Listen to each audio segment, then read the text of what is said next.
Hello students, स्वागत है आपका मेरे यूट्यूब चैनल पर। देखिए, हम परसेंटेज पढ़ रहे थे। परसेंटेज कि अब आपकी 2 से 3 क्लासें और बची हैं और आज मैंने आपके लिए बताया था कि जो परीक्षा संबंधी मैं प्रश्न करा रहा था उसका बी पार्ट आपको आज मुझे कराना है, तो ध्यान से समझेंगे।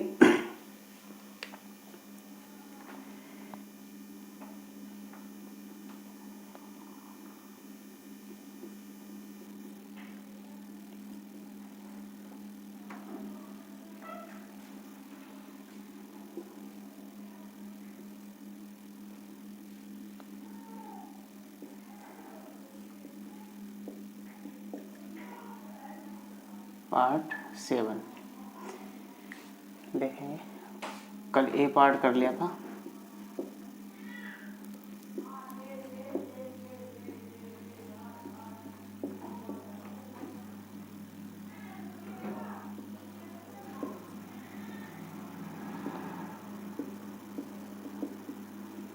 परीक्षा संबंधी प्रश्न, इसका पार्ट बी करना है। बी बना। तो देखिए, कल आपको जो क्वेश्चन की लैंग्वेज थी मैंने कल ही समझा दी थी और एक बात ध्यान रखनी है, यहाँ से मैं आज के लिए और भी बता के गया था, इसके ज़्यादा क्वेश्चन नहीं है। इसी के रूल से आपके जो क्वेश्चन है, कॉफ़ी पीने और चाय पीने वाले चुनने और सब्जेक्ट चुनने वाले क्वेश्चन भी 2 क्वेश्चन मैं इसके कराऊंगा, 2 क्वेश्चन उसके करा देंगे। उसके बाद आपको मैं बता के गया था कि आपका जो टैक्स वाले सवाल हैं वो और कमीशन वाले सवाल भी आपके आज होने हैं। तो ध्यान से पढ़ेंगे। पहला क्वेश्चन है आपका आज का, पहले समझ लेंगे। देखिए, इससे संबंधित जो प्रश्न आएगा आपको 2 समीकरण बनानी होंगी। अगर आपसे पास रिलेटेड पूछ रहा है, ये निर्भर करता है सवाल के अंतिम संख्या पर कि संख्या क्या पूछी है। ये आपसे पास परसेंटेज पूछी है तो आप पास वाली समीकरण बनाएंगे, ठीक है। आपसे अगर फेल वाली परसेंटेज पूछी है तो फेल वाली परसेंटेज से आप बनाएंगे। वो क्वेश्चन पर डिपेंड करता है, क्वेश्चन आपसे क्या पूछ रहा है। तो ध्यान देखेंगे, पास के लिए पहले समझेंगे। देखिए, यहाँ पर 2 सब्जेक्ट आपके रहेंगे। जैसे मान लेते हैं एक आपका मैथ रहेगा, एक आपका इंग्लिश, ऐसा मान लेते हैं 2 सब्जेक्ट है। अब वो कहेगा मैथ में 20% पास होते हैं, तो यहाँ भी पास का बनाना है आपको, पास प्रतिशत, और यहाँ भी आपको किसका बनाना है, पास का ही बनाना है। और फिर एक सवाल में कहता है कि दोनों विषयों में, दोनों सब्जेक्टों में, मैथ और इंग्लिश दोनों में ही उत्तीर्ण प्रतिशत या फेल प्रतिशत बोलता है, तो वहाँ भी आपको क्या बनाना है, पास प्रतिशत ही बनाना है। इस समीकरण को आप सोल्व करेंगे तो यहाँ से जो आपको मिलेगा वो दोनों सब्जेक्टों में उत्तीर्ण होने वाले का परसेंटेज मिलेगा। संख्या दे रखी होगी तो संख्या से आप तुलना कर देंगे, और अगर आपसे परसेंटेज ही पूछी होगी तो आप परसेंटेज से सोल्व कर लेंगे। हम इसे बैनारेख से नहीं कराएंगे, हम इसी समीकरण से आपको करना है, बैनारेख से नहीं करना है।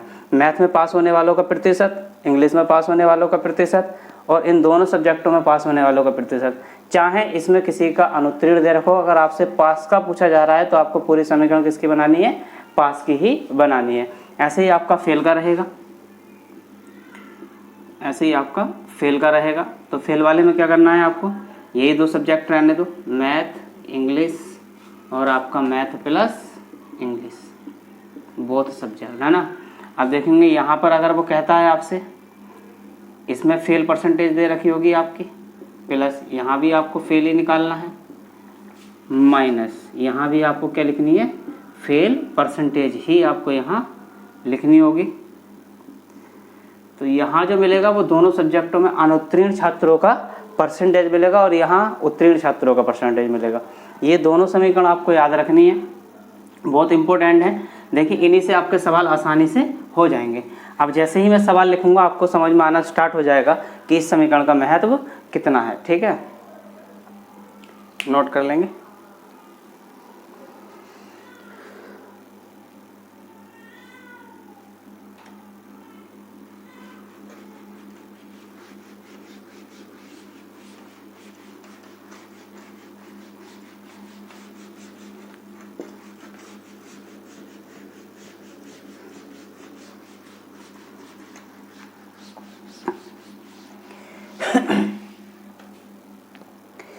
देखें, किसी परीक्षा में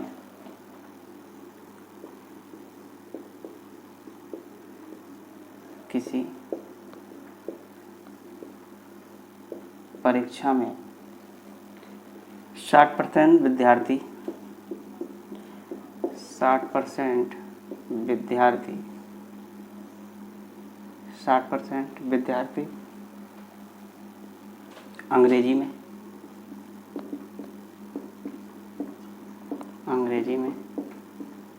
तथा 70% गणित में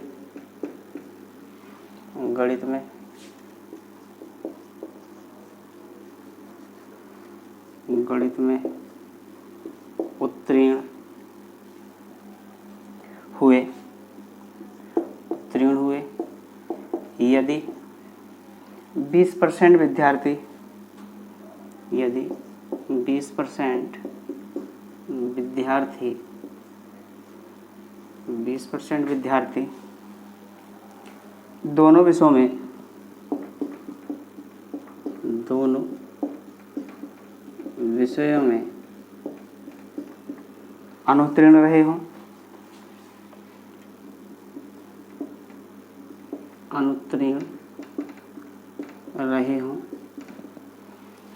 अनुत्तीर्ण रहे हों, तथा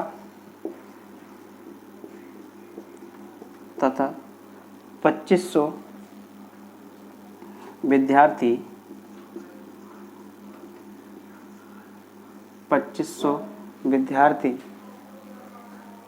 रहे हों तथा 2500 विद्यार्थी दोनों विषयों में उत्तीर्ण रहे हों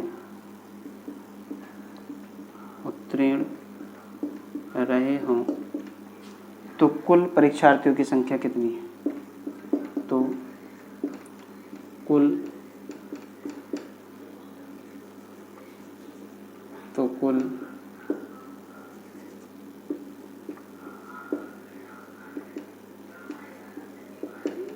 परीक्षार्थियों की संख्या कितनी है?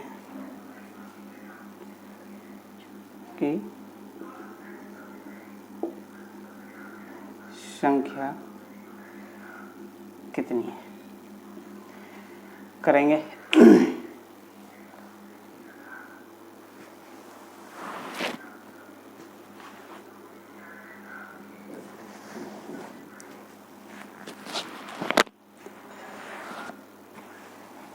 देखेंगे, समझेंगे। कह रहा मैंने अभी आपको समीकरण समझाई थी। 60% विद्यार्थी अंग्रेजी में तथा 70% विद्यार्थी किसमें? 70% गणित में उत्तीर्ण हुए। यदि 20% विद्यार्थी दोनों विषयों में अनुत्तीर्ण रहे हो, यहाँ क्या हो रहे थे? ये दोनों विद्यार्थी क्या हो रहे थे? उत्तीर्ण हो रहे थे, लेकिन लास्ट में अनुत्तीर्ण रहे हो। उसके बाद कहा है तथा 2500 विद्यार्थी दोनों विषयों में उत्तीर्ण रहे।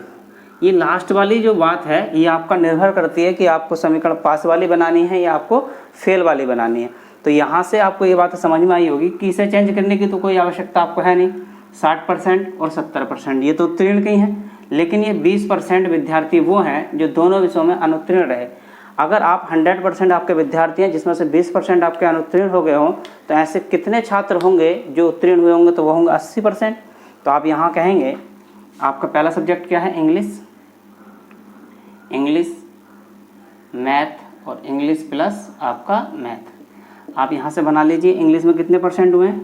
60% उत्तीर्ण हुए हैं, 60% प्लस गणित में कितने हुए हैं आपके? 70% माइनस इंग्लिश और मैथ दोनों में अनुत्तीर्ण कितने हैं? 20%। तो उत्तीर्ण कितने हुए होंगे आपके? ये भी पास के ही चाहिए, तो 80% हुए होंगे। यहाँ से आपका कितना आ जाएगा? इसे आप सोल्व करेंगे तो 60 और 70 130, 130 में से 80% जाएंगे तो कितना बचेगा? 50%। और ये 50% वो छात्र हैं जो दोनों विषयों में उत्तीर्ण हुए होंगे। कैसे छात्र हैं? जो कुल परीक्षार्थियों की संख्या में पता करनी है, तब ये वो छात्र हैं जो दोनों सब्जेक्टों में उत्तीर्ण हुए होंगे। तो 50% के बराबर है, 50% के बराबर होगा आपको कितना? 2500। आपको इसे 100% बनाना है, 2 से गुणा कर लीजिए। तो 100% के बराबर कितना हो जाएगा आपका? इससे भी 2 से गुणा कर लीजिए, 5000। तो आपके छात्र कितने हो जाएंगे? 5000। नोट कीजिए।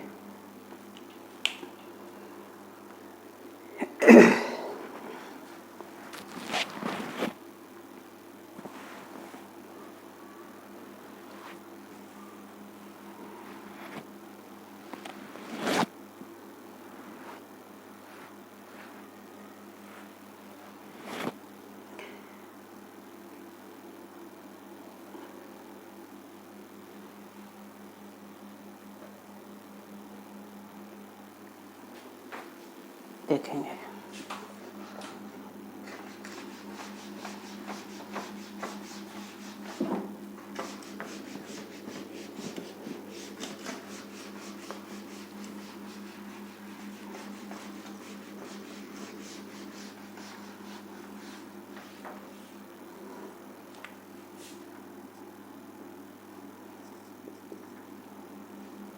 लिखेंगे एक परीक्षा में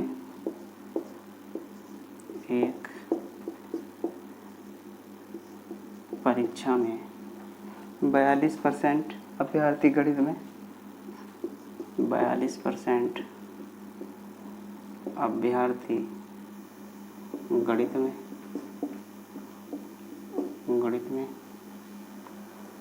में तथा 52%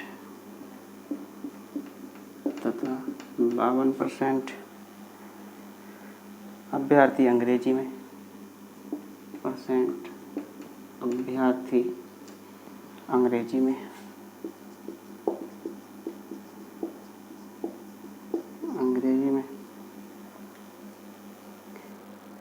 अंग्रेजी में अनुत्तीर्ण हुए हों,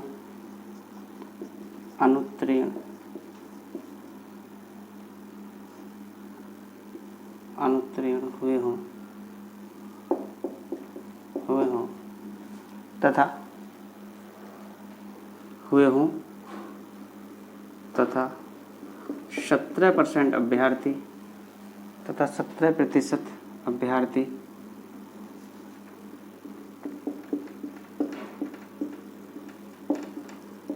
17% अभ्यर्थी दोनों विषयों में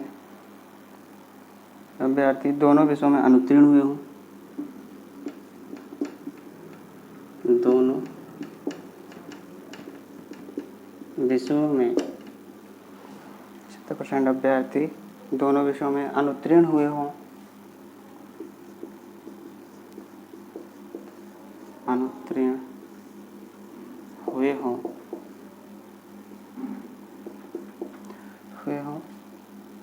तथा दोनों विषयों में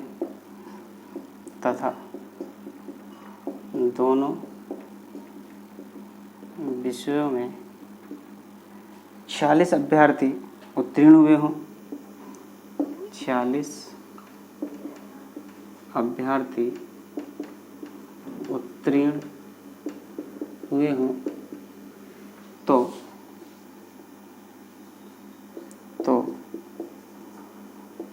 कुल अभ्यर्थियों की संख्या ज्ञात करें।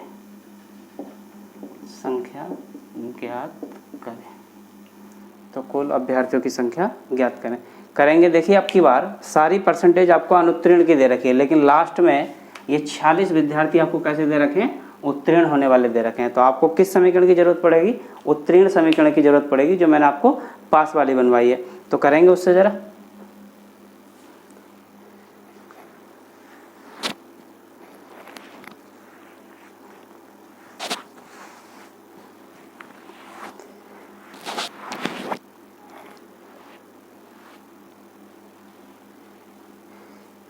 देखेंगे यहाँ से एक परीक्षा में 42% अभ्यर्थी गणित में तथा 52% अभ्यर्थी अंग्रेजी में अनुत्तीर्ण हुए हों और 17% अभ्यर्थी दोनों विषयों में अनुत्तीर्ण हुए हों तथा दोनों विषयों में 46 अभ्यर्थी उत्तीर्ण हुए हों तो कुल अभ्यर्थियों की संख्या ज्ञात कीजिए। हमें बनानी किसकी है, उत्तीर्ण की, क्योंकि लास्ट में दे रखा है 46 अभ्यर्थी आपके उत्तीर्ण हुए हैं। अगर 100% में से कौन सा सब्जेक्ट है आपका, पहला मैथ है और इंग्लिश है, फिर क्या है आपका मैथ प्लस इंग्लिश है। ठीक है, यहाँ से समझेंगे। मैथ में 42% अभ्यर्थी अनुत्तीर्ण हुए हैं और इंग्लिश में आपके कितने हुए हैं, 52%। तो 42% अगर मैथ में अनुत्तीर्ण, ऐसा मान लीजिए जो मैथ में छात्र होंगे वो होंगे 100%, जिसमें से 42% अनुत्तीर्ण हो गए, तो उत्तीर्ण कितने बचे होंगे आपके 58%। कितने बचे होंगे आपके 58%। प्लस आगे अगर 100% में से 52% अभ्यर्थी अंग्रेजी में अनुत्तीर्ण हुए हैं तो 48% ऐसे छात्र होंगे जो किसमें क्या हुए होंगे, उत्तीर्ण हुए होंगे। तो आप लिखेंगे 48% माइनस दोनों सब्जेक्टों में कितने परसेंट हुए हैं, 17% क्या हुए हैं अनुत्तीर्ण, लेकिन मुझे चाहिए क्या, उत्तीर्ण चाहिए। ठीक है। तो आप यहाँ से क्या करेंगे, 83% ऐसे छात्र होंगे जो दोनों सब्जेक्टों में क्या हुए होंगे, उत्तीर्ण हुए होंगे। 83% आप इसे सोल्व कर रहे होंगे तो देखिए कितना मिलेगा। आप ये हो गया आपका 90 और 16 106 में से आप घटाएंगे कितना, 83, तो आपका बचेगा 17, ये 6 वो कितना हो गया 23%। तो 23% वो छात्र हैं जो दोनों विषयों में उत्तीर्ण हुए होंगे। तो 23% के बराबर है आपका 46, ठीक है। 1% बराबर कितना आ जाएगा 2, तो आप यहाँ से लिख लीजिए 23% के बराबर है आपका 46, तो 1% आपका है 2 के बराबर, तो 100% किसके बराबर होगा, 200 के। तो कुल छात्र कितने होंगे आपके, 200। नोट कीजिए।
क्वेश्चन नंबर 3 देखेंगे। अभी मैंने बताया इसी तरीके से अब हम सवाल करेंगे। चाय और कॉफ़ी पीने वाले सवाल भी आते हैं कि कुछ कर्मचारी चाय पीते हैं, कुछ कर्मचारी कॉफ़ी पीते हैं। उस टाइप के क्वेश्चन को वैनारिक से कर लेते हैं। अगर वैनारिक की ज़रूरत पड़ेगी तो वैनारिक से कर लेंगे, अगर बिना वैनारिक के हो जाते हैं तो बिना वैनारिक के आप सवाल कर सकते हैं, ठीक है। समझेंगे। अगला सवाल लिखेंगे। एक कार्यालय में एक कार्यालय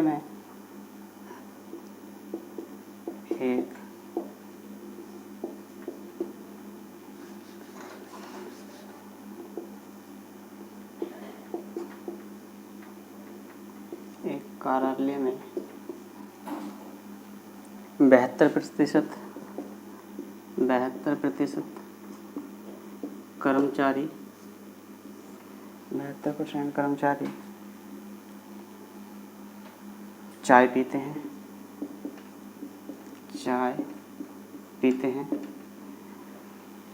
72% कर्मचारी चाय पीते हैं तथा 44%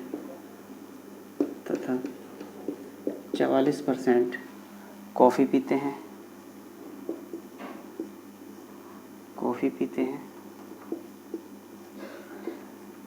44% कॉफ़ी पीते हैं। यदि प्रत्येक कर्मचारी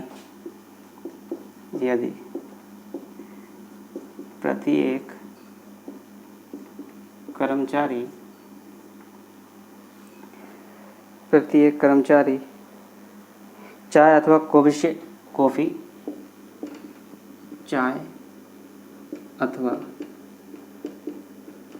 कॉफ़ी अवश्य पीता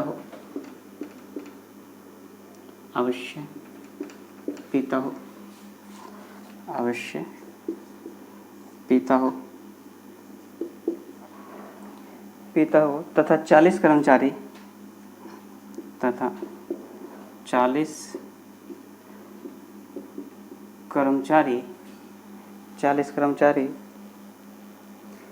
चाय तथा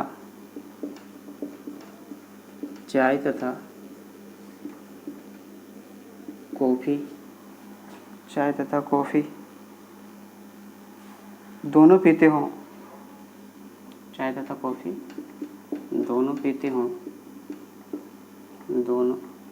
हों, तो कुल कितने कर्मचारी हैं, तो कुल कितने कर्मचारी करिए।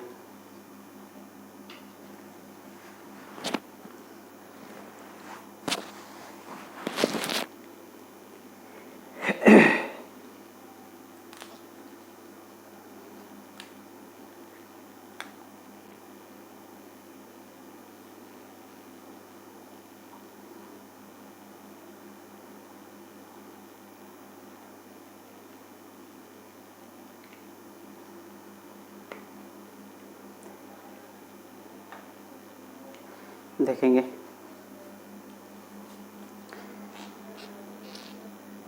जो मैं आपको टाइम देता हूँ उसमें आराम से खुद से सवाल करने की कोशिश किया करो। फिर अगर मैं समझाता हूँ तो आपके समझ में बहुत अच्छा आएगा, क्योंकि आप पहले ही इस सवाल की लैंग्वेज को समझ चुके होंगे। तो कोशिश कीजिएगा जितना भी मैं आपको टाइम 2 से 4 सेकंड का टाइम देता हूँ तो आप सवाल को पढ़ें ढंग से और करने की अपनी खुद से कोशिश करें, ठीक है।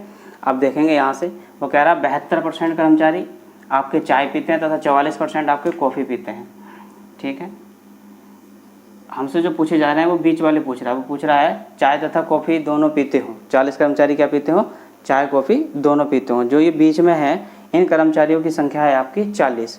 परसेंटेज में नहीं पता, 72% कर्मचारी आपके ये हैं, 72% आपके क्या पीते हैं? चाय। और यहाँ से कॉफ़ी पीने वालों की जो परसेंटेज है, कॉफ़ी पीने वालों की जो परसेंटेज है वो आपकी कितनी दे रखी है? 44%। अब देखिए यहाँ से अगर मैं 100% मान के भी करना स्टार्ट कर दूँ, नहीं पीने वाले चाहिए हो, लेकिन यहाँ तो ये कर्मचारी कौन है कि अवश्य पीते हो, ठीक है। तो यहाँ से आप इसे ऐड करिए, ऐड करेंगे तो ये आपका आएगा 116। ये 116% है। अब यहाँ जो 100% होंगे वो अलग 50-50% अपने दोनों पीते होंगे, लेकिन जो 16% आपके हैं, 16% वो कर्मचारी हैं जो दोनों प्रकार पीते होंगे, चाय और कॉफ़ी दोनों पीते होंगे। और यहाँ संख्या कितनी दे रखी है? वैसे 40, 16% के बराबर है आपको कितना? 40। तो मैं कह सकता हूँ 4% की वैल्यू आपकी कितनी होगी? 10। 4% की 4 चौक 16 और 4 धाई 40। तो 4% बराबर है 10, तो 100% बराबर 25 से गुणा करेंगे तो आपका इसे 100% बराबर होगी आपकी कितनी? 250। तो आपका आंसर कितना आ रहा होगा? कुल कर्मचारी होंगे आपके 250। देखिए 25 से यहाँ कीजिए, 25 चौका 100 और 25 धाई 250। नोट कर लीजिए।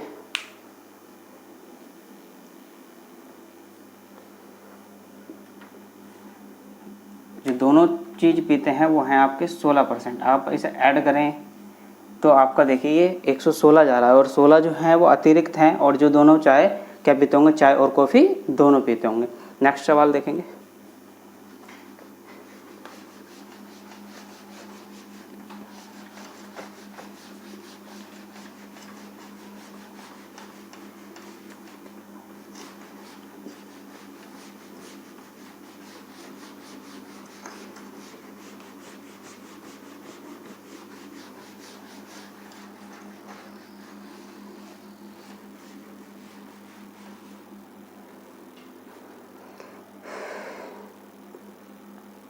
लिखेंगे अगला क्वेश्चन। 60 विद्यार्थियों की कक्षा में, क्वेश्चन नंबर 4, 60 विद्यार्थियों 60 विद्यार्थियों 60 विद्यार्थियों की कक्षा में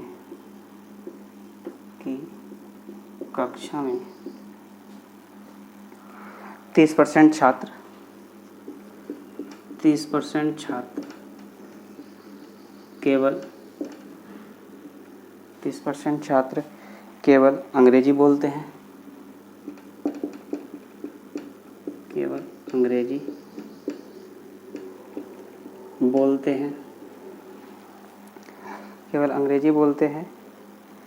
20% केवल हिंदी बोलते हैं, 20% केवल हिंदी बोलते हैं, हिंदी बोलते हैं, हिंदी बोलते हैं। और शेष छात्र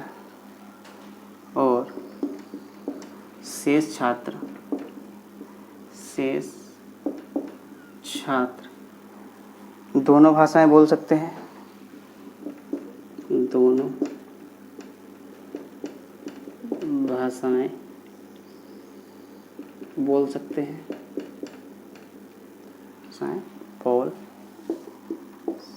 सकते हैं, दोनों भाषाएं बोल सकते हैं।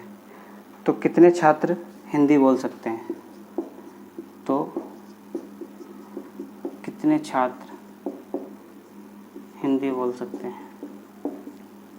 हिंदी बोल सकते हैं। करेंगे।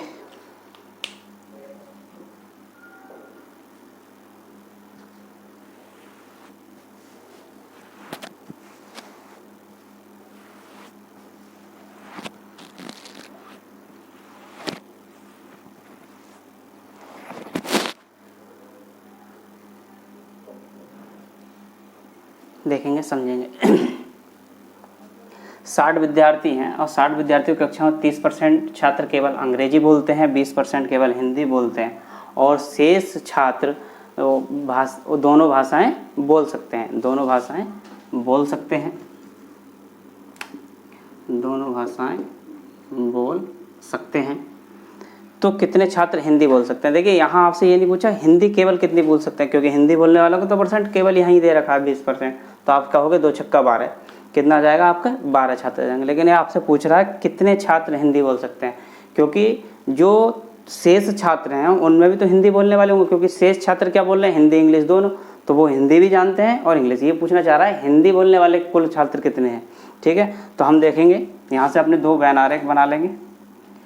दोनों के लिए जगह जरूर खाली छोड़नी है आपके लिए, क्योंकि दोनों भाषाएं बोलने वाले यहाँ दे रखे हैं।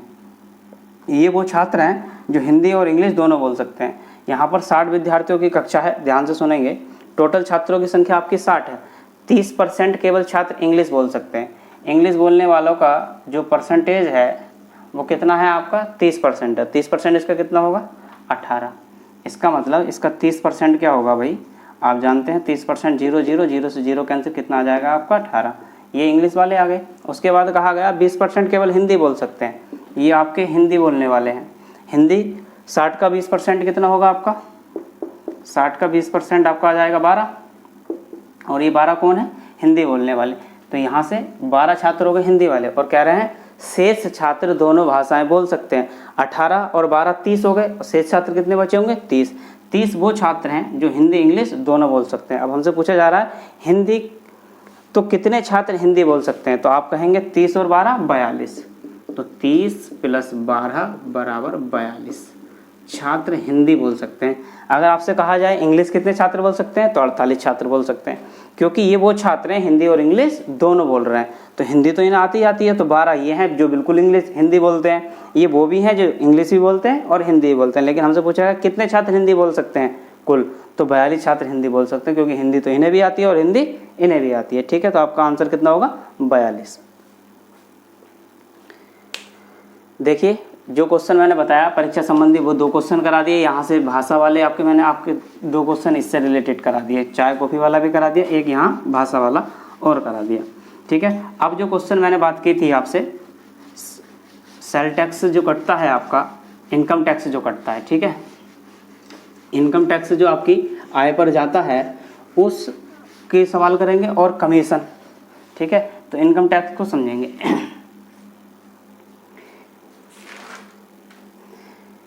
कह रहा है अगर इनकम, ठीक है, इनकम समझेंगे। तो देखिए टैक्स के व्युत्क्रमानुपाती होती है आपकी इनकम। शुद्ध इनकम जो होती है आपकी नेट इनकम, वो इसकी व्युत्क्रमानुपाती होती है नेट इनकम। ठीक, ये बात याद रखेंगे। आप सवाल समझ लें। ठीक है, जो बहुत आसान सवाल होता है, इससे एक रिलेटेड सवाल कभी कभी आता है, देखने को मिलता है। ठीक है, इसके बाद 2 सवाल इससे रिलेटेड करेंगे, 2 सवाल कमीशन से रिलेटेड करेंगे। कमीशन से पहले आपको समझना भी पड़ेगा थोड़ा। ठीक है, उससे पहले लिखेंगे अगर इनकम टैक्स, क्वेश्चन नंबर 5, अगर इनकम टैक्स 19% बढ़ जाए, 19% बढ़ जाए और कुल और शुद्ध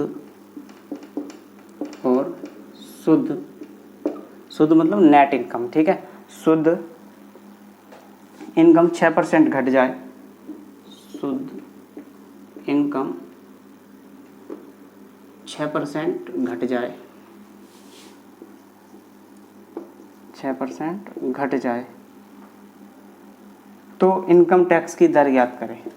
तो इनकम टैक्स की दर ज्ञात करें। ठीक है, करेंगे, देखेंगे, समझ लीजिए। अगर इनकम टैक्स 19% बढ़ जाए, देखिए 100 पे बढ़ा के आपको नहीं लिखना है, आप यहाँ से लिखिए इनकम टैक्स, इनकम टैक्स कितना बढ़ जा रहा है, 19%। बस इसे आप परसेंटेज में दर्शाइए, गुणा 19%, 19% बराबर होगा, शुद्ध इनकम आपकी कितनी बढ़ रही है, 6% घट जाती है। तो नेट इनकम, नेट इनकम आपकी कितनी, 6% घट जाती है। यही आपको लिखना है यहाँ से, 6%, परसेंटेज से परसेंटेज कैंसिल। अब आप कहेंगे इनकम टैक्स, इनकम टैक्स बटे नेट इनकम, नेट इनकम बराबर आपका आएगा 6/19। कितना आ जाएगा, 6/19। अब देखिए आप कुल कितना कमाते होंगे, नेट इनकम आपके पास बचती है 19 रुपये, 6 रुपये टैक्स चला जाता है, कुल कितना कमाते होंगे आप। तो आप इसे आप यहाँ से अनुपात बना लेंगे देखेंगे आपकी कुल इनकम मतलब जो आप कमाते हैं, आपकी इनकम हो गई, आपका टैक्स जाने लगा, आपके पास बचती कितनी है टैक्स जाने के बाद, नेट इनकम।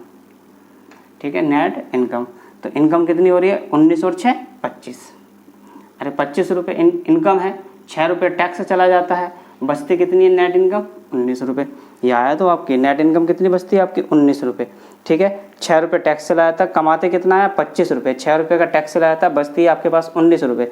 तो आपसे टैक्स की दर पूछी गई है, तो 6 रुपये की जो टैक्स जा रहा है वो कितने रुपये पे जा रहा है, 25 रुपये पे। तो हम कहेंगे 6/25 इंटू 100, 25 चौका 100 और 4 छन 24, तो आपका आंसर आ जाएगा 24%। नोट कीजिए।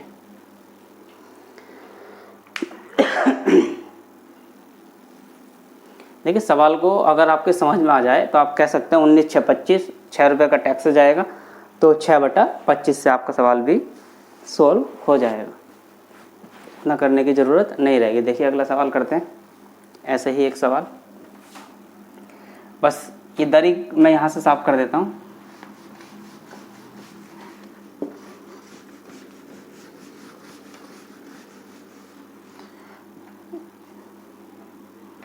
ये परसेंटेज ही मैंने कर देता हूँ। वो कह रहा है अगर इनकम टैक्स 17% बढ़ जाए, अगर इनकम टैक्स 17% नहीं, अब आप लिखिए, हाँ 17% लिख लीजिए। अगर इनकम टैक्स 17% बढ़ जाए, 3% कम हो जाए, कम हो जाती है, तो इनकम टैक्स की दर ज्ञात करें। अब आपको समझ में आ रहा होगा कि आपकी नेट इनकम कितनी बचेगी, 17, 3 रुपये का टैक्स दे जा रहे होंगे, तो इनकम कितनी हो रही होगी, 20। तो मैं डायरेक्ट यहाँ ये भी लिख सकता हूँ कि आपकी इनकम टैक्स, पिछले सवाल से आप समझ लेंगे, टैक्स, और यहाँ आप कहेंगे नेट इनकम, नेट इनकम। तो आपकी कुल इनकम कितनी हो जाएगी, 17 और 3 20, और कितना जाने लगेगा, 3 रुपये का टैक्स जाएगा, और नेट इनकम आपकी कितनी बचेगी, 17। तो आप कह सकते हैं कि 17 रुपये आपके पास नेट बचते हैं, जो आपकी शुद्ध आय है वो कितनी है, 17 रुपये, और जो आप कमाते हैं वो 20 रुपये कमाते हैं, 3 रुपये का आप टैक्स दे देते हैं। तो आपसे पूछा जा रहा है टैक्स की दर ज्ञात कीजिए, और अगर टैक्स की दर ज्ञात करनी है, वैसे आप वैसे भी लिख सकते हैं, इनकम टैक्स गुणा 17% बराबर होगा शुद्ध इनकम बराबर 3%। तो आपको पता है 17 उसके नीचे चला जाएगा, ठीक है, और शुद्ध इनकम आपके नीचे आ जाएगी। तो शुद्ध इनकम आपकी कितनी आ जाएगी, 17 और 3, जैसे मैंने अभी पहले सवाल में कराया, आप वैसे ही इसे कर सकते हैं। तो आप कहेंगे 3 रुपये का टैक्स है, कितने पर है, 20 पर, इंटू 100, 20 पंजी 100, 5 3 15, 15% आपकी टैक्स की दर रहेगी।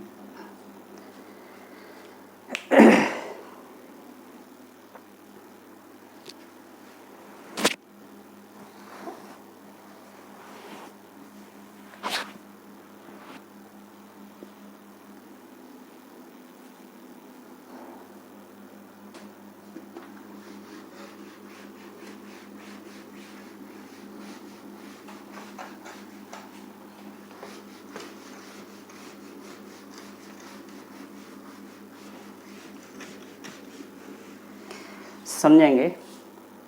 कमीशन बेस्ड मतलब दलाली, है ना, कमीशन लेना किसी से, दलाली खाना, ठीक है। हाँ, अपनी भाषा में कहा जाता है कि दलाली ली जा रही है, ठीक है। तो उसी चीज़ को समझना है। देखिए, किसी कंपनी ने कोई प्रोडक्ट तैयार किया 20,000 रुपये का, ठीक है। किसी कंपनी ने कोई प्रोडक्ट तैयार किया 20,000 रुपये का, ठीक है। ये वो ब्रोकर से बिकवाता है।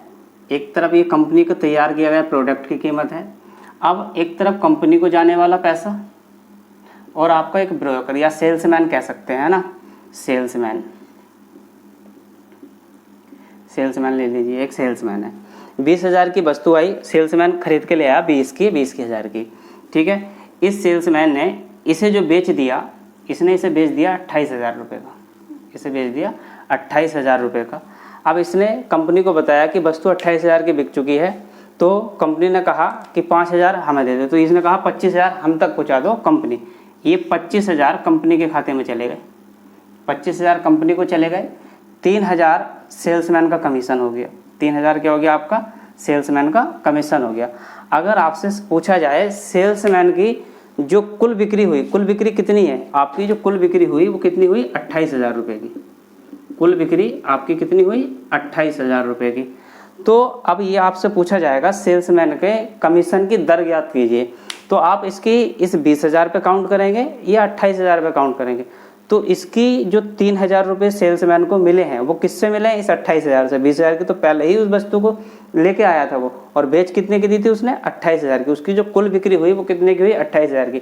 इस 28,000 में से 25,000 रुपये कंपनी को उसने वापस कर दिए, और 3,000 रुपये ये ब्रोकर है आपका सेल्समैन जिसे मैं कह रहा हूँ, तो इसे 3,000 रुपये मिले। जो 3,000 का उसे कमीशन मिला है वो कितने में मिला है, 28,000 रुपये। तो दर ज्ञात करोगे वो किस पे करोगे, कुल बिक्री पे दर ज्ञात की जाएगी, ना कि उत्पादन मूल्य पर, ना कि किस पे की जाएगी, उत्पादन मूल्य पर। जो कुल बिक्री की दर है उसी पर आपकी सेल्समैन का कमीशन तैयार किया जाएगा, ठीक है। इतनी बातें ध्यान रखेंगे। आगे चलते हैं, अब क्वेश्चन करेंगे।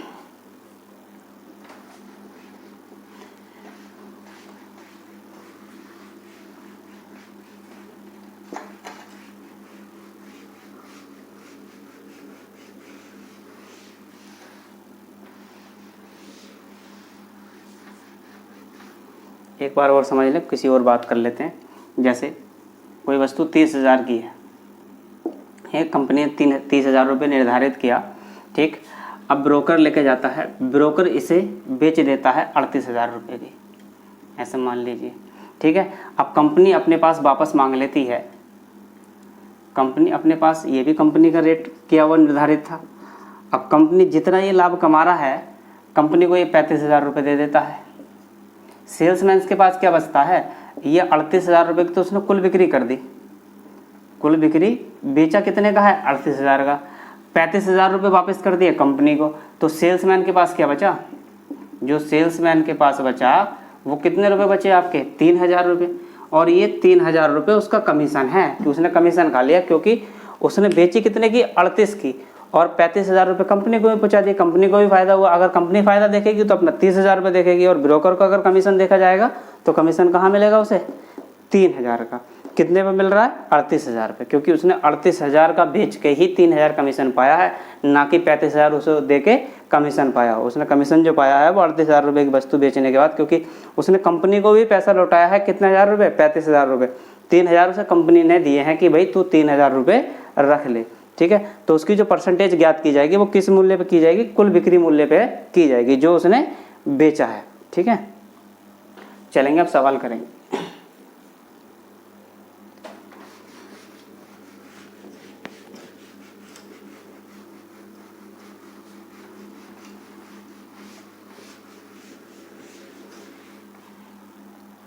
लिखेंगे एक कंपनी, क्वेश्चन नंबर आपका 7 लिख लेंगे। एक कंपनी, बढ़िया क्वेश्चन है, ध्यान से सुनेंगे। एक कंपनी अपने विक्रेता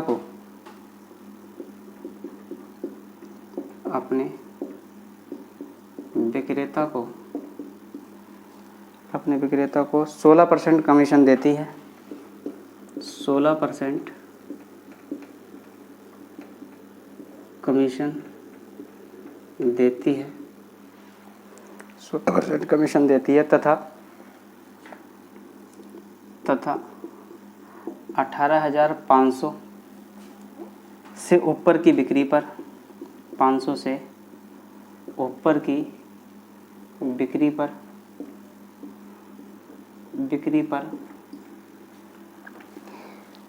पर 3% का बोनस भी देती है।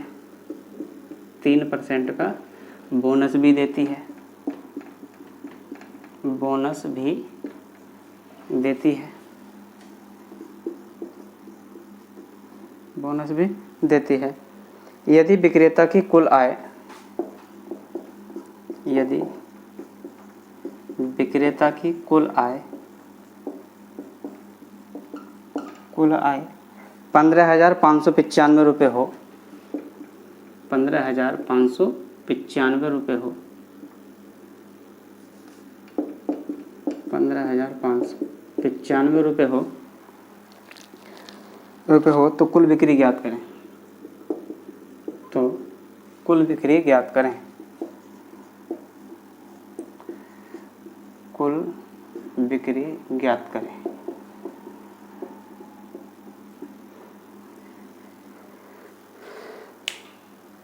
करेंगे।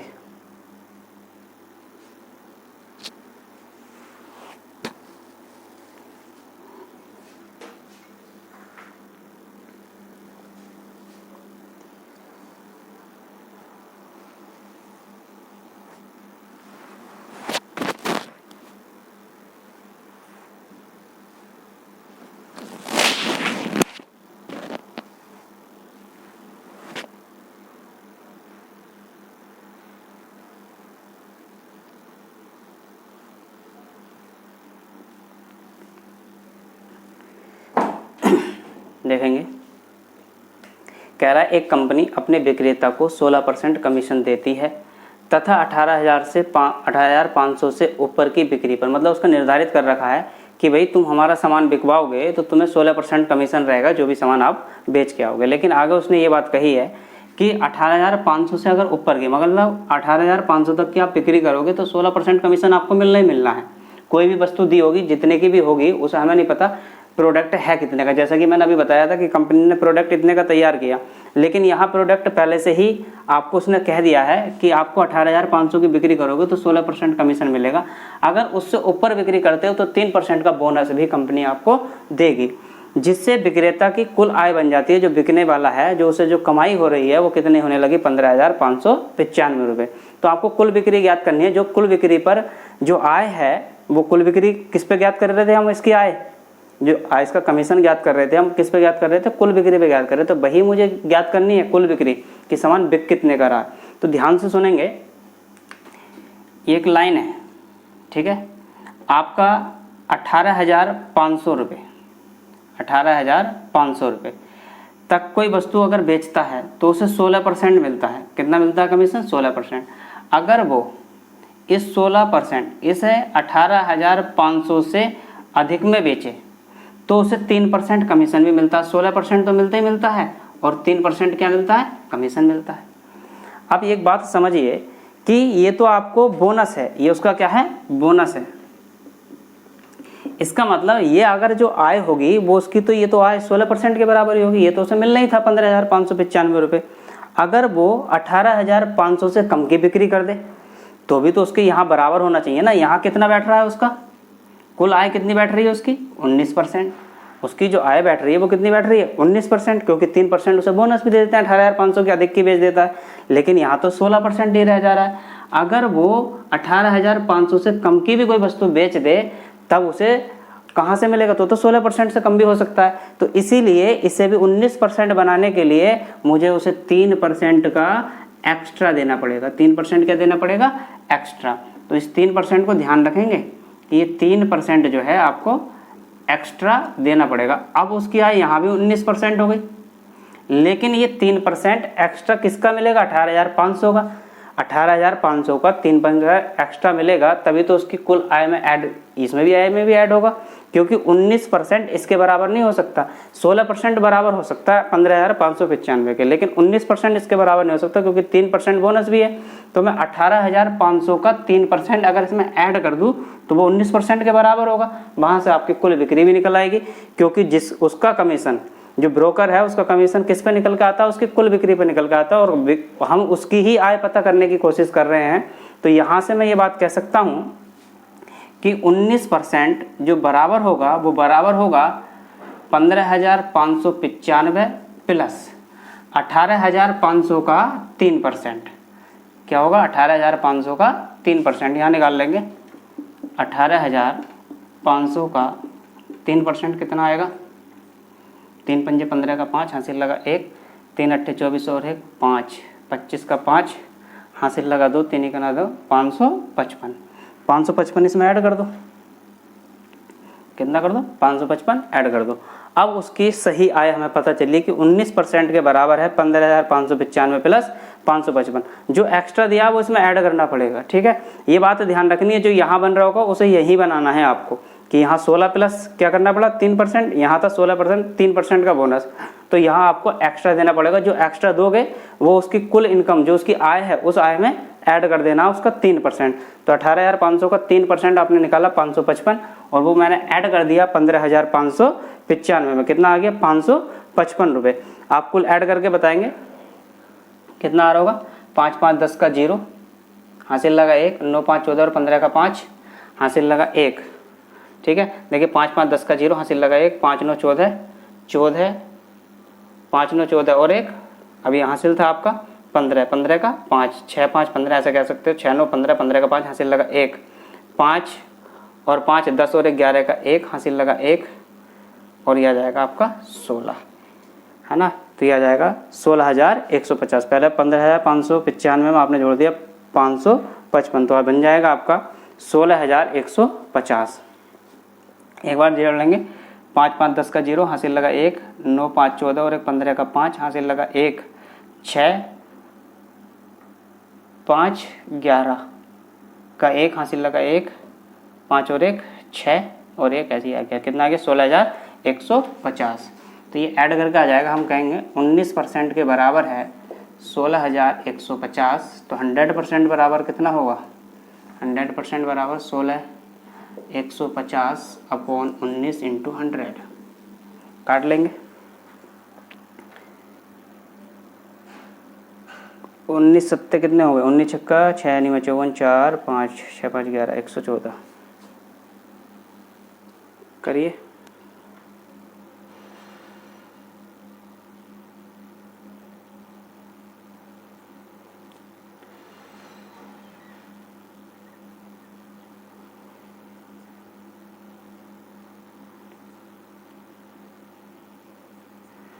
देखेंगे 19 अट्ठे 152, 19 अट्ठे 152, 19 अट्ठे 152, हासिल यहाँ से कितना बचा? 9, 95 हो गया, 19 पंजे 95, तो कितनी बार कस गया आपका? 850, तो आपका जाएगा 85,000। नोट कर लें।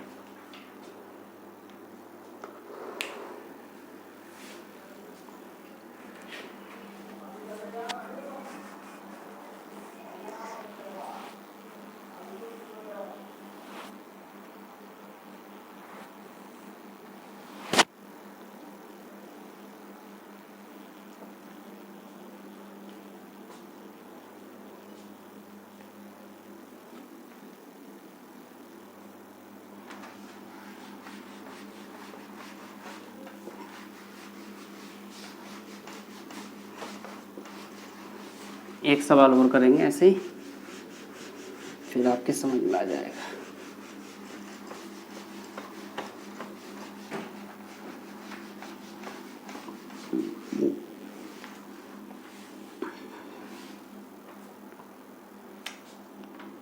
क्वेश्चन नंबर 8 देखेंगे। एक कंपनी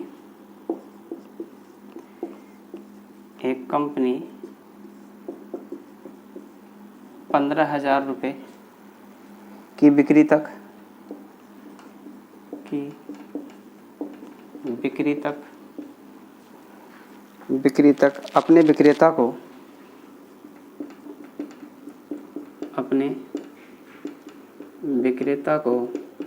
8.5% कमीशन देती है 15,000 रुपये से अधिक 15,000 रुपये से अधिक की बिक्री पर अतिरिक्त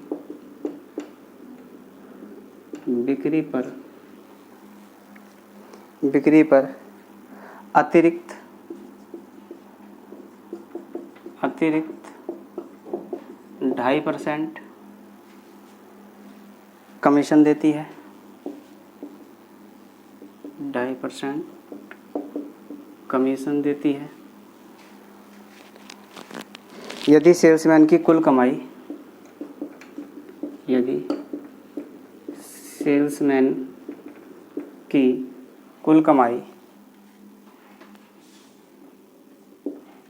कुल कमाई 43,625 हो 25 है 43,625 है तो कुल बिक्री ज्ञात कीजिए। तो कुल बिक्री ज्ञात करेंगे।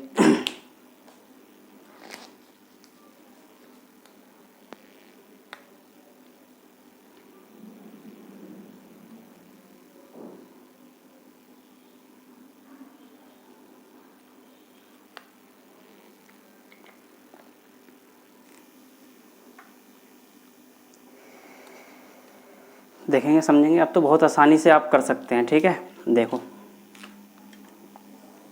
मैंने समझाया था, एक यहाँ टिक लगा लेंगे। 15,000 तक बिक्री करेगा तो कितना कमीशन मिलेगा? 8.5% तो मिलेगा ही मिलेगा। ठीक, और अगर 15,000 रुपये से अधिक की बिक्री करेगा, 15,000 से अधिक की बिक्री करेगा तो उसे 2.5% एक्स्ट्रा बोनस मिलेगा। तो 8.5% प्लस 2.5% प्लस कितना आपका 2.5%। तो इसका मतलब यहाँ भी 2.5% उसे एक्स्ट्रा मिलना चाहिए। ठीक है, तो अगर 2.5% एक्स्ट्रा मिलेगा तो उसकी कुल आय है कितनी? 43,625 में 15,000 का 2.5% भी ऐड होगा। ये भी बात आपको समझ में आ गई होगी। तो यहाँ मुझे इसे कितना देना पड़ेगा? 2.5% एक्स्ट्रा देना पड़ेगा। क्या देना पड़ेगा? एक्स्ट्रा। तो आप बात ये कह सकते हैं, यहाँ देख लेंगे आगे की सॉल्यूशन। तब मैं ये बात कहूँगा कि उसे कुल जो आय बनेगी वो उसकी कितने % बन रही होगी? 8.5 और 2.5 कितना हो गया आपका? 10 और 1 11। कितना हो जाएगा? 11%। और यहाँ भी उसका कितना हो गया? ये 11%। तो मैं कहूँगा 11% बराबर 11% के जो बराबर होगा वो आपकी होगी 43,625 प्लस 15,000 का 2.5%। कितना? 2.5%। ऐड कर लो, एक जीरो यहाँ बढ़ा लेंगे तो 15 और 25 की गुणा आप यहाँ से कहेंगे, मैं यहाँ लिख देता हूँ, ये आ जाएगा 15 पंजे 75 का 5, यहाँ से लगा 7, 15 दूनी 30 और 7 37, 375। 375 इसमें ऐड करोगे, 75 डालो 700, ये बन जाएगा आपका 44,000। ठीक है, तो मैं कह सकता हूँ 11% के बराबर होगा आपका 44,000। कितना होगा? तो 1% के बराबर कितना होगा? 1% के बराबर होगा 11 चौक 44। कितना हो जाएगा? 11 चौक 44, 4,000। तो 100% बराबर कितना होगा? 100% बराबर होगा 4 लाख।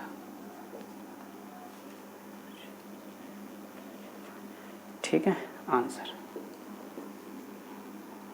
देखेंगे। देखिए, अगर आपको मेरे पढ़ाई हुई सारी क्लासें अगर आपको समझ में आ रही हैं तो वीडियो को शेयर करते रहिएगा और अपने फ्रेंड्स को बताते रहिएगा। ठीक है, और चैनल को सब्सक्राइब करें, साथ में लाइक भी करें। अब देखिए, कल जो हम पढ़ेंगे, कल हमारी क्लास होगी आपका, कल जो सवाल कराएंगे हम सवाल कराएंगे कल मिश्रण बेस्ड। ठीक है, जो मिश्रण में सवाल हैं आपके परसेंटेज के, वो सवाल करेंगे। वो आपको अनुपात समानुपात में भी देखने को मिलेंगे और यहाँ भी। पहले हम यहाँ करके चलेंगे उन सवालों को, फिर आगे उन चैप्टरों में भी उन सवालों को करेंगे। तो कल जो क्लास होगी वो मिश्रण बेस्ड होगी। अंतिम क्लास आपकी हम करेंगे आपके 2D और 3D पर परसेंटेज पर जो आधारित प्रश्न होंगे। ठीक है, आज की क्लास यहीं समाप्त करते हैं।